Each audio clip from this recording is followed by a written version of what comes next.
안녕하세요. 김유갑의 경제부동산입니다. 구독, 좋아요 부탁드립니다.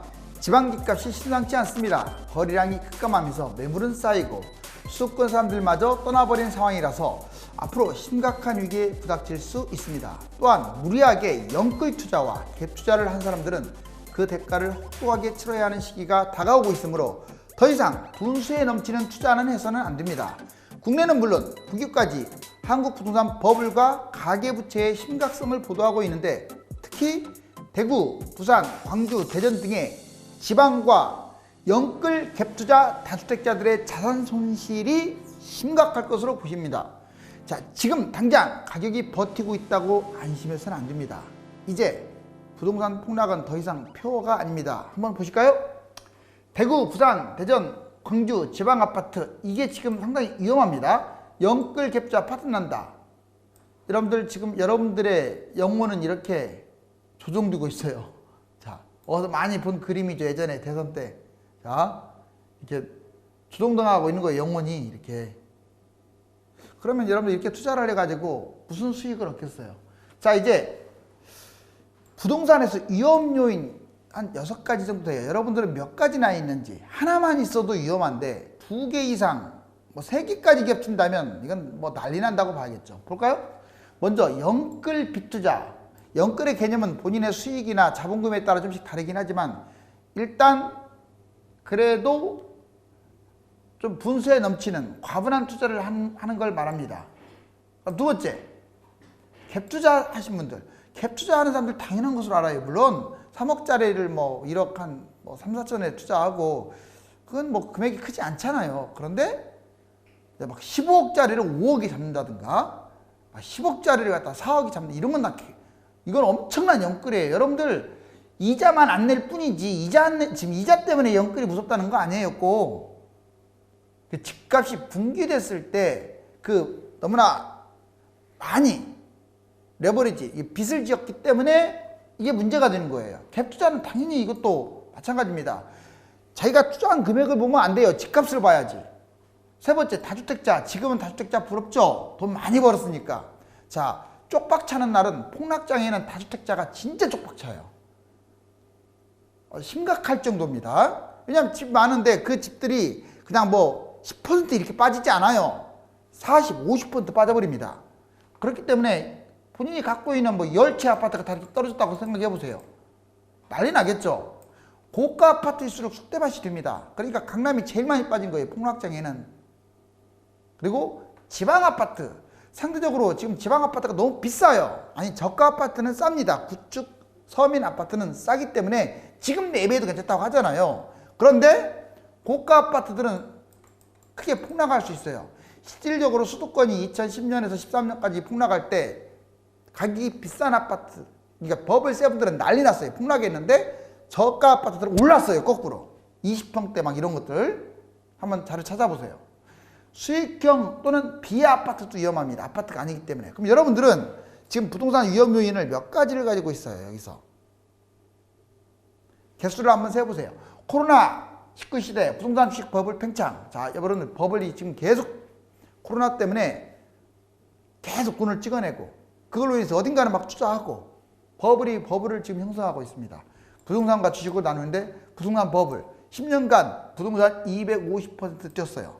그런데 GDP 약 46%밖에 안 뛰었습니다. 지금 몇 배가 상승한 겁니까? 거의 5배. 그러니까 GDP에 비해서 부동산이 너무 뛴 거 아니에요. 5배 뛴 건 이건 버블이죠. 왕버블이죠. 그것도. 부동산 흐름을 볼까요? 자, 먼저 부동산 버블이 아무튼 이렇고 가계부채는 1600조, 이미 GDP 대비 100%를 넘었다고 말씀드렸고, 금리 인상, 여러분들 잊지 마세요. 이거 금리 인상 올해 2차례 인상한다라고 지금 전문가들이 처음으로 지금 꺼내고 있어요. 이거 생각보다 빨라지고 있습니다. 인상하게 되면요, 이거 지금 상당히 위험해요. 자, 이제 부동산 흐름을 보면 겨울하고 상반기는 전반적으로 올라갈 것으로 보여요. 그런데 서울은 겨울 상반기 동안 상당히 강세를 띨 것 같은데, 지방은 이따 그래프 보여드리겠지만 상당히 지금 마이너스까지도 전환될 수 있는 우려가 큽니다. 서울 1월 1일에서 8일. 근데 서울마저도 1일에서 8일 동안 거래량 봤더니 40%가 실거래가가 하락했어요. 그러니까 생각보다 많이 빠졌다 이거예요. 지방 하락 전환 가능. 지방은 완전히 빠르면 설 전후로, 아니면 늦으면 뭐 봄에 이렇게 완벽하게 하락 전환 가능. 전국이 폭락 노출. 문제는 지방이 하락 상승이 문제가 아니라 거래가 안 되는 거예요. 거래가 안 되는 것은 이미 하락했다고 보시면 돼요. 거래만 안 됐을 뿐이지. 자, 주식 보세요. 10년간 부동산이 250% 뛰었을 때 주가는 45%. 지금 주가가 그렇게 뛰었는데도 별 볼 일 없죠. 2200대, 2300대에서 뭐 이제 3000 됐으니까 뭐 그 정도 되죠. 주가 3000에서 3500까지는 버블이 상대적으로는 적어요. 물론 단기 폭등 상황이라 이것도 붕괴되면 데미지가 크니까 주식도 권하고 싶지는 않아요. 그렇지만 부동산보다는 상대적으로 안전합니다.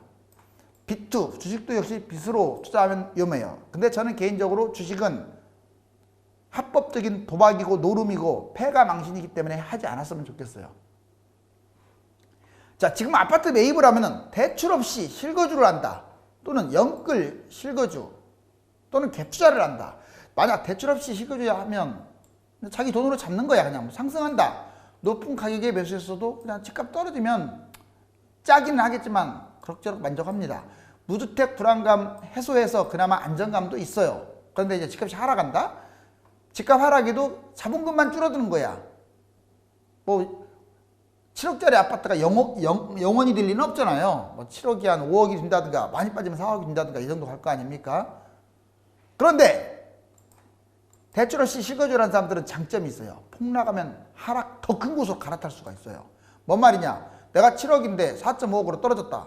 그러면 15억짜리가 8억으로 떨어진 것도 나와요. 그럼 그리 갈아타버리는 거예요. 그때는 영끌해도 돼요. 이러한 어떤 하락한다고 내 거 집값 떨어진다고 슬퍼할 이유가 하나도 없어요. 더 많이 떨어진 거 내가 가고 싶었던 곳으로 가면 돼요. 그런데 이건 다릅니다. 영끌해서 실거주를 했거나 빚을 많이 냈거나 갭투자, 보세요. 상승, 높은 가격에 매수해서 부담감이 돼요. 대출 갭 차이 때문에 가격이 올라도 덤덤합니다. 막 기쁘진 않아요. 왠지 막 불안해요. 근데 하락하면 난리 납니다.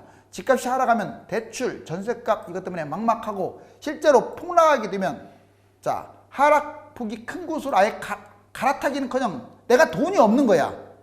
10억짜리를 5억 자본금으로 잡았는데 집이 4억 빠져갖고 1억밖에 안 남았는데 그걸로 뭘 어디로 갈아타겠어요.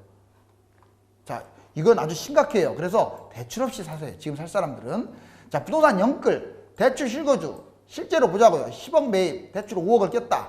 이 사람이 5억을 껴가지고 대출을 잡았다. 근데 집값이 10억짜리가 떨어질 때는 4억, 6억으로 떨어지니까 4억 하락했네요. 그럼 자본금이 1억밖에 안 남아요. 이건 코스예요, 코스. 한 3, 4년 빠지면 이렇게 됩니다. 원금과 이자 부담까지 있어서 오히려 더 하락한 거죠. 그리고 3에서 6년 이 사이에 패닉이 돌아와요. 생각해보세요. 10억짜리가 6억 됐는데 자, 자기 자본금이 5억이 1억을 확 줄어버렸는데 패닉이 안 돌아오겠어요. 잘못하면 경매당하고요. 실직하고 가정 파탄 나요. 갭 투자 이거 안심하지 마세요. 갭 투자는 소액 투자일 경우나 그나마 좀 이해하지 금액이 컸을 때는 다릅니다. 자, 10억짜리를 매입하는데 전세 5억을 꼈다. 그런데 집값이 6억으로 하락해가지고 4억 하락한 거죠. 자본 1억밖에 안 남았다. 그럼 전세 반환도 못해요. 이 사람은. 3에서 6년 패닉, 경매, 실직, 가정 파탄. 갭 투자나 영끌이나 똑같은 개념으로 보셔야 돼요. 여러분들 얘는 이자가 나가냐 안 나가냐의 차이만 있을 뿐이지 이자가 문제가 아니고 지금 원금이 손실됐기 때문에 문제인 거라고요. 오히려 갭 투자가 더 심각할 수 있어요. 이 사람은 자본금이라도 있었지. 이 사람은 자본금 없이 덤빈 거잖아요. 그러면 전세값을 못 갚아줄 가능성도 있어요. 자, 지방부동산은 왜 심각하느냐? 지방 집값 폭등 거품 심화, 지방 고가 아파트 거품이 최고치입니다. 솔직히 제가 보기에는 서울 강남이나 한강변보다 지방에 뭐 부산, 대구, 광주, 대전, 울산, 세종 다 마찬가지예요. 뭐 창원, 지방 고가 아파트 거품이 지금 10억들 다 넘었다고 했고 20억도 넘어가고 있는데 최고치라서 이런 데보다 더 위험해요. 서울보다. 하락장, 대폭락 후에 회복도 불능할 수 있어요. 이번에 경기도 잘하세요. 경기도가 막 15억까지 옛날에 갔던 곳들이 7년 동안 상승장에서 5, 6년 동안 움직이지도 않았어요. 조금밖에 안 뛰어갖고 오히려 회복도 못했는데 작년, 올해 많이, 이게 재작년, 작년에 많이 회복한 거예요. 뭔 말인지 아세요? 신고가도 엄청나게 서울처럼 찍은 게 아니라 겨우 조금 찍고 그 전철을 지방이 밟을 가능성이 커요. 대폭락 후에 회복도 불능하다. 고가 아파트 위험합니다. 미분양 아파트가 계속 지금 증가하고 있고 요즘은 감소된다고 하지만 아직도 미분양이 많아요. 이제 하락하면은 본격적으로 늘어나겠죠. 빈집도 크게 증가합니다. 인구가 급감, 기업도 이전하는 것도 악재예요. 인구 고령화, 생산인구, 특히 생산인구가 감소되고 있어요. 기업체가 수도권으로 또는 해외로 옮겨가기 때문에 그것뿐입니까? 출산율은 저출산 고령화 얼마나 심각합니까? 수도권으로 이동하고 있죠. 다주택 매도, 투자자 떨어집니다. 다주택자 등이 어디를 먼저 매도하겠어요? 지방을 먼저 매도해요. 아파트 거래량이 지금 심각하게 부족합니다. 지방 아마 다 아실 거예요. 집값만 이렇게 높았지 거래량이 없어요. 시간 흐를수록 투자 가치는 감소. 그러다가 예를 들어서 4억이 지금 8억까지 올라갔고 10억이 매물이 나왔어. 근데 거래량이 없어. 이거 나중에 한 6억이나 이렇게 쭉 떨어진 상태에서 거래될 거예요. 그리고 지금은 지방도 주동적으로 묶여갖고 수도권 사람들이 그쪽으로 가지를 않습니다. 왜? 메리트가 없잖아요. 이제 지방 부동산 위기를 정리해보면 전망, 겨울은 좀 올라갈 것 같아요. 올겨울, 겨울이라 봤자 뭐 1, 2월 달. 그런데 빠르면 일부 지역은 설 전후로도 아마 폭락할 수도 있어요. 자, 상반기에서 1년간 지역별 상승 하락. 지역별로 상승과 하락이 엇갈린다. 장기 전망은 아까도 말했지만 인구 감소, 산업재 이전, 가격 거품 등으로 하락할 것이다. 등락 아파트, 저가 저평가는 그래도 올라갈 거예요. 아직 이제 덜 오른 것들, 조금밖에 안 올라간 것들. 고가, 고평가. 자, 얘들은 이제 고가 아파트는 무조건 추락한다고 봐야 돼요. 개인별 대책. 그럼 여러분들은 실수요 저가를 이것은 매입해도 돼요. 뭐 3억 미만, 2억 미만, 또는 5억 미만이라도 뭐 좀 그렇게 안 비싼 것들. 투자 목적은 아주 위험합니다. 조정지역 전체적으로 지정했잖아요. 투자 메리트가 크게 떨어졌다는 거. 그리고 광역시 상승세가 주춤하면서 지방 중소도시로 확대되고 있는데 풍선 효과가 생각보다 강하진 않습니다. 처음에는 좀 팍 뛰는 듯 하더니 요즘 거래가 뚝 끊겨버렸어요. 비주정지역도. 왜? 그 비주정지역이 입지가 좋은 곳들이 아닌데다가 수도권 사람들이 거기 또 조정지역 되면 뭐 바로 판다고 해서 지금은 세금도 세잖아요. 양도세가. 그러니까 남는 게 없으니까 단타를 칠 수가 없어요. 그래서 안 합니다. 그 다음에 지방 고가 아파트 수도권 추월하여 매수자가 끊긴 거예요. 수도권보다도 집값이 비싸니 누가 삽니까? 지역별 차이는 있습니다. 근데 지방이라고 해서 나쁘다는 건 아니에요. 자, 상승, 보합, 하락 과정으로 쭉 갈 가능성이 커요. 매물은 증가하고 거래량은 줄면서 소강 상태다. 폭등한 아파트, 폭락 위험성 높으며 불안한 흐름을 지금 보일 거예요. 지금도 불안한 흐름입니다. 지나치게 올라간 거. 누가 이런 말입니다. 전국이 일일 생활권인데 무슨 지방 서울을 따지냐. 엄청나게 따져야 돼요. 아셨죠? 인구가 급감하게 되면 지방은 쑥대밭이 될 가능성이 커요. 이따 근거자료를 보여드릴게요. 버블 당분간 더 팽창. 작은 충격에도 쉽게 붕괴될 것. 전문가들 보세요. 안동현 이 사람은 부동산 잡아야 자산 불평등. 가격이 충격할 것이다. 김상봉. 부동산은 버블이다고 분명히 못을 박죠. 그 다음에 박종훈. 부채 사이클 끝부분에 버블 크기는 당분간 더 커진다. 왜? 코로나 때문에 당분간 좀 더 올라갈 것이다. 특히 수도권 중심으로. 자, 윤창용도 피투를 우려하고 있고 박원갑. 자산 강세는 상반기까지 이어질 것이다. 수도권 중심으로. 근데 후유증은 걱정해야 하라. 자, 연끌 매수 전국이 난리네요. 지금 작년에 300조 돌파. 여기 보세요. 2018, 2019, 2020. 아파트가 차지하는 비중과 단독 다가구 비중을 비교해보세요. 아파트가 압도적으로 많죠. 이 말은 아파트가 황금성이 훨씬 높다는 거예요. 그래서 단독 다가구는 신중해야 합니다. 앞으로. 가계빚 사상 첫 GDP 추월 연끌빚. 여기 보시면 가계빚이 자 100%가 넘었어요.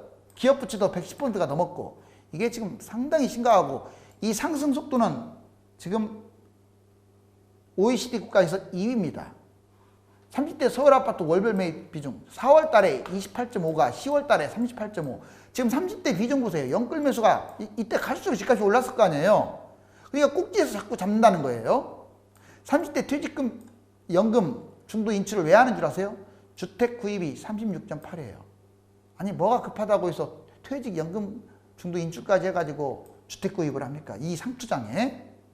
작년에 매수하신 분들 많이 올랐죠. 특히 경기도 매수하신 분들, 지방 매수하신 분들은 많이 올랐을 거예요. 그렇지만 그게 진정으로 올라간 것인지 비과세까지 뛸 것인지 그리고 앞으로 추락하면 내가 산 가격보다 더 밑으로 안 내려간다는 보장도 없고 하물며 지금 사게 되면 더 올라가긴 할 거예요. 그렇지만 더 오른 거 가지고 고가 아파트를 잡는다? 이건 아니에요. 자, 오르고 떨어지기를 떠나서 안전하게 저가 아파트. 자, 집코노미 볼까요? 2021 아파트 가격 전망 여기 보시면 5% 이상 올라갈 것이다. 맞네요. 3에서 5%도 이 정도 되고 1에서 3% 보합이 하락할 것이다. 이렇게 됩니다. 그런데 이게 지금 서울이에요. 지방. 서울이 압도적으로 더 많죠. 그런데 여기 끝에 보세요. 하락할 것이다. 보면 지방이 훨씬 더 많아요. 이건 지금 집권 의미에서 설문조사 한 거죠. 자, 부울경 아파트 매매 과거는 미래의 거울입니다. 2012에서 2015년까지 이게 0이에요. 0인데 이렇게 올랐다가 2016년부터 쭉 추락했어요. 엄청나게 추락했죠. 그러다가 2020년 언저리에서 이렇게 회복한 거예요. 이해가세요? 이렇게 추락했을 때 심지어는 자 여기 보시면 이제 실질적으로 이게 KB시세가 가장 잘 보여주는 건데 5대 광역시 보세요. 여기까지 올라갔다가 자 11월 달 정점을 찍었습니다. 불과 2달도 안 되는 현재 여기 보세요. 이렇게 추락한 거 보세요. 5대 광역시 0.28로 이렇게까지 0.70, 80까지 갔던 게 0.28. 이것도 거래가 안 돼요. 이제 이렇게 급감할 거예요. 그리고 여기 빨간색을 보시래요. 이 수도권이 이렇게 빨간색과 자 여기 영남권이 주로 많이 뛰었었잖아요. 빨간색. 어디가 더 진한 것 같아요? 이쪽이 진하잖아요. 역전됐습니다. 이제. 즉 지방 사람들이 이게 팔아치기고 수도권으로 오고 여기는 줄어들었다 이런 말이에요. 이게 다음 주면 더 하얘질 거고 그 다음 주에는 이제 완전히 하얗게 돼갖고 마이너스 이런 쪽으로 하겠죠. 자 부산 보시세요. 이게 지금 2010년이고 여기는 2020년인데 자, 위에서 밑으로 갈수록 어떻습니까? 왜 이렇게 자꾸 이렇게 점점 매수 우위 지수가 줄어들고 있냐면 이게 줄어드는 건 좋은 현상이 아니에요. 집값이 떨어진다는 거니까. 이 인구가 급감하기 때문에 그리고 어떤 메리트가 떨어지기 때문에 그래요. 물론 떨어졌다 올랐다 하고는 있는데 이 고점이 점점 낮아지고 있잖아요. 대구도 보세요. 그 다음에 광주도 보세요. 전형적으로 이렇게 보이죠. 다만 대전은 좀 신기해요. 툭 떨어졌다가 뭐 이렇게 다시 올라가는데 전고점을 회복해갖고 오히려 더 뭔가 모르게 이 얘들 세 개하고는 다르네요. 왜냐? 이유가 뭔지 아세요? 서울이 가깝기 때문에 그래요. 또 하나 가르쳐 드릴까요? 세종이 옆에 있으니까 뭐 그런 기대감 때문에. 그렇다고 대전이라고 해서 안심할 것은 아니에요. 자 여기 보시면 5년간 지방 급감 앞으로 기하급수적일 텐데 이게 초록색 진할수록 인구가 늘어난 거고 빨간색이나 연한색들 뭐 주황색들 노란색들 이런 것들은 인구가 줄어드는 거예요. 여기 수도권 진하네요. 여기도 경상도도 이쪽이 진하고 주요 광역시가 진한데 자 여기 한번 보실래요? 2018년 5년이 지난 후 보시면 특히 여기 수도권은 크게 변함이 없죠. 보시면 그런데 여기 지방 보세요. 색깔이 아주 진한 녹색이 연한색으로 바뀌었죠. 부산 이쪽 노란색으로도 바뀌었네요. 심지어는 녹색이 지금 인구가 많은 거고 연할수록 특히 노란색, 빨간색으로 갈수록 인구가 줄어드는 건데 확실하게 노란색까지 확 늘어났죠. 그러니까 부산 인구가 급감하고 있다는 거예요. 대구도 지금 그 증세가 나타나고 있죠. 여기. 그리고 광주도 여기는 뭐 인구가 좋아지진 않습니다. 대전만이 좀 버티고 있어요. 수도권에서 가깝다는 이유로. 거리 가깝잖아요. 부산 아파트 값이 여러분들 100주 연속 하락한 적도 있어요. 그리고 7.63% 떨어졌다. 말만 7.63이지 실질적으로는 30-40% 폭락한 것들 많이 생겼다 이거예요. 고가 아파트. 여기 보시면 모든 구가 완전 심각하잖아요. 특히 해운대라든가 수영구라든가 이런 데가 더 낙폭이 심하죠. 왜? 많이 뛰었던 곳들이니까. 거기뿐만이 아닙니다. 경남권 올 들어 2019년에 1위에서 7위는 모두 경상남도, 경상북도 여기가 포함되는 거예요. 여기 창원, 뭐 그다음에 울산, 구미, 영천, 포항, 통영, 거제 할 것 없이 지금 폭락 순위 보세요. 이제 다음에 또 떨어지게 되면 이 차례가 와요. 그리고 이제는 문제는 인구가 급감되기 때문에 심각해집니다. 대구, 부산, 대전 여기 보시면 2040년 인구를 봤더니 국토연구원이에요. 이 파란 게 인구 감소 지역이에요. 그리고 녹색은 인구 유지하는 지역, 빨간색이 인구가 늘어나는 지역이에요. 주황색이. 자, 여기 인구 늘어났네요. 전반적으로 수도권 중심으로. 다만 서울은 왜 인구가 감소되냐면 뭐 인구가 줄어들어서 무조건 줄어들어서 감소되는 게 아니라 용적률이 좋아져서 감소됐다고 봐야 돼요. 용적률이 좋아져서. 자, 그런데 지방 보세요. 지방은 초토화면 특히 경상도 쪽에 여러분들 유념을 하셔야 돼요. 완전 뭐 난리 난 거죠 이거. 여기에 지금 인구 많은 도시들 많잖아요. 즉 2040년이라고 하지만 이거보다 더 빨라질 가능성이 커요. 예전에는 인구를 0.92명으로 봤거든요. 2명이 결혼하면 지금 0.8명도 무너지게 생겼어요. 그럼 더 심각해지겠죠. 2040이 아니라 2030년이 될 수도 있어요. 2030년은 앞으로 10년, 다음 상승장입니다. 부동산은 영끌이나 다주택, 갭투자 같은 무리한 투자나 지나치게 가격이 폭등한 지방 주요 도시의 비싼 아파트 투자가 가장 큰 문제가 됩니다. 2021년 수도권 집값은 지방과 반대로 계속 오를 것으로 보입니다. 매매와 갈아타기, 소액 투자 등 부동산 제반 사항이 궁금하여 유료 상담을 받을 분들은 1000만명 부동산의 꿈 카페에 들어가서 전화번호를 보고 전화 주시면 안내해 드립니다. 감사합니다.